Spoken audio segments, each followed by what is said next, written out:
Price Jesus. இயேசு கிறிஸ்துவின் நாமத்தில் உங்கள் எல்லாருக்கும் வாழ்த்துக்கள். தொடர்ந்து நம்ம பாஸ்டருக்காக ஜெபம் பண்ணிகிட்ருக்குறோம்.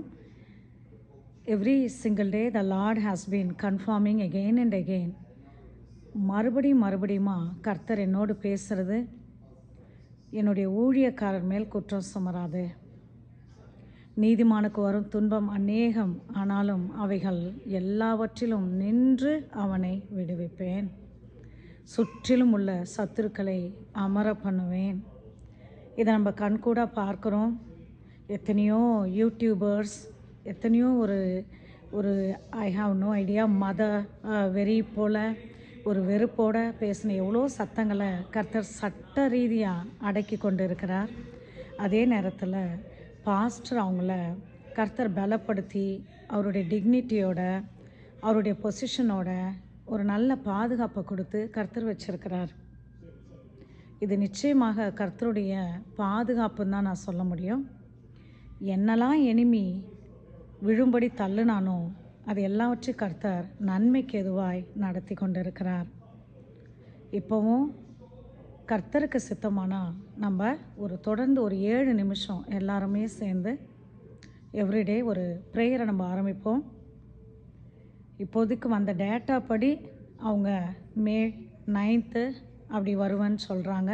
ஆனால் எங்களுடைய கிளைம் என்னென்னா, அதுக்கு முன்னாடியே கர்த்தர் எந்த ப்ளேமும் இல்லாமல் அவரை வெளியே கொண்டு வருவார். அவரை அடக்க நினைக்கிற, உடைக்க நினைக்கிற அத்தனை சத்துருக்களையும் கர்த்தர் நொறுக்கி போடுவார். அவர்கள் ஒன்றுமில்லாமல் சாம்பலாகி போவார்கள். அவருக்கு விரோதமாக எழுப்பப்படும் எந்த ஆயுதமும், அது எந்த ஃபார்மில் வந்தாலும் கர்த்தர் வாய்க்காமே போக பண்ணுவார். சமாதானத்தின் தேவன் தாமே சீக்கிரமாய் சாத்தானை அவர் காலின் கீழே நசுக்கி போடுவார். என்ன வெறித்தனமாக பிசாசு எப்படி விழும்படி தள்ளினாலும் எல்லாவற்றையும் கர்த்தர் திருப்பி போட போதுமானவராக இருக்கிறார். தேவ பிள்ளைகள் தைரியமாக இருங்க.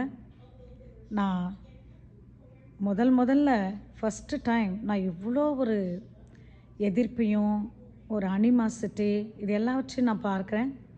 அப்போது அவருக்கு விரோதமாக எவ்வளோ பேர் எத்தனை வருஷமாக செயல்பட்டு கொண்டு இருந்திருப்பாங்க. அவருக்காக ஒரு ஜபத்தையோ ஒரு மெசேஜையோ போடும்போது நம்ம பார்க்குற மக்கள் எந்த அளவுக்கு ஒரு கசப்பு, வெறுப்பு, மரியாதை இல்லை, தேவ பயம் இல்லை. அவங்களுடைய மதம், அவங்களுடைய ஐ டோன்ட் நோ வெதர் அவங்களுடைய வாட் எவர் அவங்க வச்சிருக்கிற நம்பிக்கையாக அது நமக்கு தெரியாது. ஆனால் எந்த அளவுக்கு பண்ணுறாங்கன்னா, நிச்சயமாக சொல்கிறேன், இதை கர்த்தர் அவருடைய பாதுகாப்புக்காக தான் இந்த இடத்துல இந்த காரியத்தை கர்த்தர் அனுமதிச்சிருக்கிறார். என்ன விதமான பொய்யை திரட்டினாலும் சரி, அது ஒன்றும் இல்லாமல் போகும். அவரை விரோதிக்கிறவர்களை அவர் தேடியும் காணாதிருப்பார்.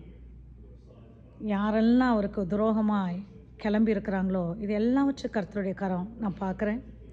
அவங்க எல்லாம் கண்டிப்பாக மன்னிப்பு கேட்கும்படி ஒரு உயர்வை கர்த்தர் கொடுப்பார். அதே நேரத்தில் கர்த்தர் இந்த நாட்களில் ஒரு ஸ்பிரிச்சுவாலிட்டிக்கும் ரிலீஜியாசிட்டிக்கும் உள்ள வித்தியாசத்தை காட்டுறார். The spiritual people no matter whatever the situation அவங்க அந்த அன்பில் நடத்தப்படுவாங்க. ஆனால் அதையே ரிலீஜியனை ஸ்பிரிச்சுவல் மாதிரி யூஸ் பண்ணுறவங்க ஒரு கொலவெறி போல். ஒரு சின்ன யூடியூப் வீடியோ ஃபார்வேர்டு வந்துச்சு. அதை நான் பார்க்குறேன், என்னால் இதை நம்பவே முடியல. எனக்கு யார் எந்த ஊழியக்காரர் என்னென்ன செய்கிறாங்கன்னு தெரியாது. ஆனால் ஒரு ஊழியக்காரர் இதுக்கு சப்போர்ட்டாக பேசியிருப்பாரோ இல்லை என்னவோ நமக்கு தெரியாது.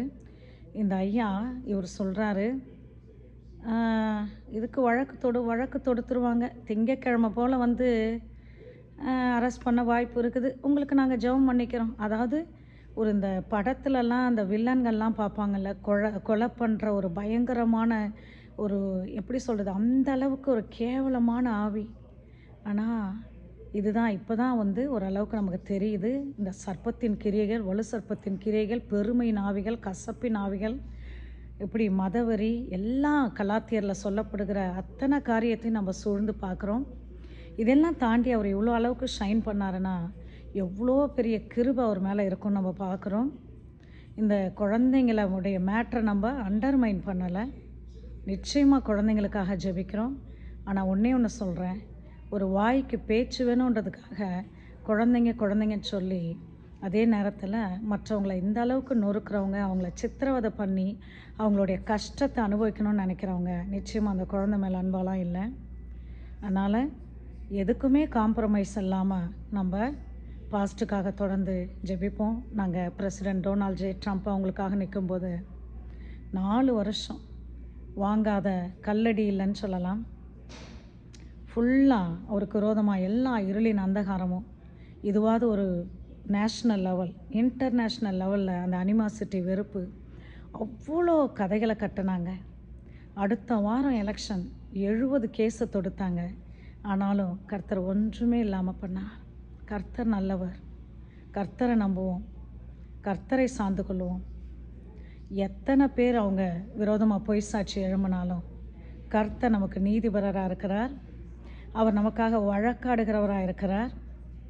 நிச்சயமாக மத்தியஸ்தராகி இயேசு கிறிஸ்து மெல்கி சேதேக்கின் முறைமையின்படி மாறாத ஆச்சரியத்துவத்தை பெற்ற இயேசு கிறிஸ்து இதில் நமக்கு ஆல்ரெடி ஜெயத்தை கொடுத்துட்டார்.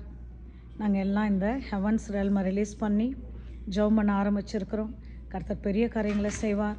தைரியமாயிருங்க, சோர்ந்து போகாதீங்க. கர்த்தர் தாமே இதை நன்மைக்கு எதுவாய் செய்து முடிப்பார். பாஸ்டர் சுற்றிலும் ஒரு அக்கினி வளையத்தை வைத்திருக்கிறார். அவரை தொடுகிறவர்கள் அவருடைய கண்மணியை தொடுகிறார்கள் என்று கர்த்தர் சொல்லுகிறார். நீதிமானுக்கு வரும் துன்பம் அநேகம், அவைகள் எல்லாவற்றிலும் நின்று அவனை விடுவிப்பேன் என்று சொல்லுகிறார். அதனால் கர்த்தருடைய கரம் அவர் மேலே இருக்கிறது. தொடர்ந்து நில்லுங்க, சமாதானமாயிருங்க, சந்தோஷமாயிருங்க. அதே நேரத்தில் தொடர்ந்து ஜெபம் பண்ணுங்க. பிசாசு இப்படி அப்படின்னா போயிடுற பிசாசு இல்லை. இதில் நிறைய விதமான கட்டுகள் அந்த டெரிட்டரியில் இருக்கிறது. அதனால் நிச்சயமாக தொடர்ந்து இந்த பிசாசுகளை நம்ம விரட்டுவோம், ஜெபிப்போம், ஜெயம் எடுப்போம். கர்த்தர் உங்களை ஆசீர்வதிப்பார். ஆமேன்.